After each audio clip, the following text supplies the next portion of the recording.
معزز خواتین و حضرات، السلام علیکم، آداب عرض۔ آج 7 نومبر 2024 کی تاریخ ہے۔ آپ کو معلوم ہوگا کہ 5 نومبر 2024 کو امریکہ میں انتخابات ہوئے اور وہاں ریپبلکن پارٹی آ گئی ہے۔ اب دنیا کے اندر جو ڈونلڈ ٹرمپ صاحب کا منشور ہے اس کے مطابق جنگیں نہیں ہوں گی، صلح ہوگی، امن ہوگا۔ لہذا پاکستانی اسٹیبلشمنٹ کو چاہیے کہ وہ بھی ہوش کے ناخون لے تاکہ پاکستان میں مزید خون خرابے سے بچا جا سکے۔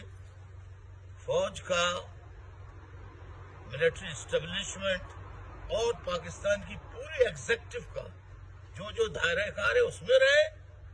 عمران خان صاحب کو سمیت تمام پی ٹی آئی کے لوگوں کو، ایم کیو ایم کے کارکنوں کو، بلوچوں کو، سندھیوں کو، سب کو جیلوں سے، پشتونوں کو، سب کو، گلگتیوں، بلتستانیوں، سرائکیوں، کشمیریوں جنہیں لاپتہ کیا گیا انہیں بازیاب کیا جائے، جنہیں جھوٹے مقدمات میں گرفتار کیا ہے انہیں رہا کیا جائے۔